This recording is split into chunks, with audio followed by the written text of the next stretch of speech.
Udhibiti na usimamizi wa silaha ni jukumu la kila Mtanzania, awe mtoto, kijana, mzee, mwanamke au mwanaume. Sote tunawajibika, kwani kwa kufanya hivyo tunakuwa tunashiriki vyema katika kuilinda nchi yetu ambayo kimsingi ni sehemu ya utekelezaji wa Katiba ya Jamhuri ya Muungano wa Tanzania ibara ya 28(1) ambayo inaelekeza, na nukuu, kila raia ana wajibu wa kulinda, kuhifadhi na kudumisha uhuru, mamlaka, ardhi na umoja wa taifa, mwisho wa kunukuu. Hivyo ndugu zangu wajumbe wa kamati hii, mtambue kuwa mmekasimiwa jukumu hili nyeti kwa niaba ya wananchi, na kwamba nyie ndio mnawakilisha Watanzania kuhusu wajibu wa kubaini, kuzuia na kupendekeza namna ya kukabiliana na vihatarishi vilivyopo kuhusiana na uzagaji wa silaha haramu. Ikiwa mwenyekiti wa kamati hii, nina imani kubwa sana na kamati hii iliyoteuliwa, na ni matarajio yangu kuwa ushirikiano baina yetu utaibua mchango mkubwa sana katika kuzuia na kudhibiti uzagaji wa silaha ndani na nje ya nchi yetu. Ndugu wajumbe, migogoro mingi duniani inayoambatana na mapigano huchochewa na uzagaji wa silaha haramu, hasa silaha ndogo ndogo na nyepesi. Kunapokosekana udhibiti wa kimkakati, machafuko huzidi ambayo hugharimu maisha ya watu, mali na miundombinu muhimu, hivyo husababisha kudorora kwa uchumi wa nchi na ustawi wa jamii kwa ujumla.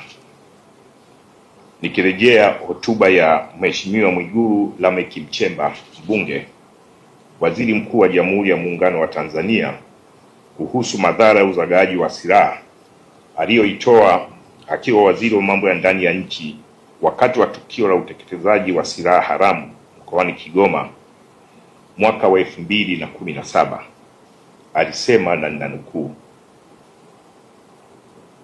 madhara ya uzagaji silaha kiholela yapo mengi, ikiwa ni pamoja na kuathiri maendeleo ya nchi kiuchumi, kisiasa na kijamii. Pia kuzagaa huko kunachangia vitendo vya kihalifu ikiwemo ukatili wa kijinsia, kubaka, kurawiti na mauaji. Hivyo kila mwananchi awe mlinzi wa mwenzake. Tanzania, tangu nikingali mtoto mdogo, naahidi nitakulinda mpaka kufa. Haya ni maneno ya kizalendo ambayo tunapashwa kuyaishi siku zote, na kwamba inapofika masuala ya kitaifa, basi nchi hii tutailinda kwa ujasiri mkubwa, hata pale tutakapobidi tupoteze maisha yetu, lakini tutalinda maisha ya wananchi wa Tanzania, tutalinda mali zao bila kujali athari zitakazotupata tunapokuwa tunatekeleza majukumu hayo. Nchi yetu ni ya kipekee kwenye swala la uzagaji wa silaha.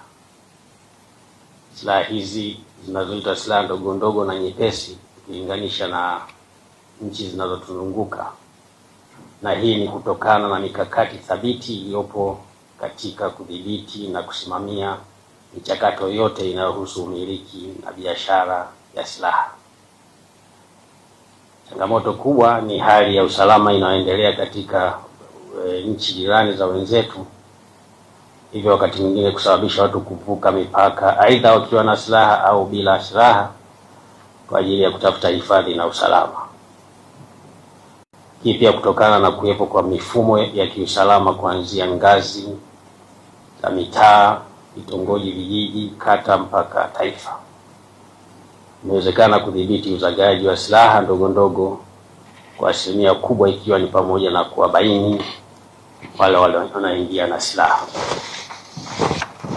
Hapa ni mwenyekiti, kwa uwepo wa kamati hii, mimi ninaona kama jamii nzima ya Watanzania sasa imeshirikishwa kwenye swala zima la udhibiti na uzagaji wa silaha nchini kwetu.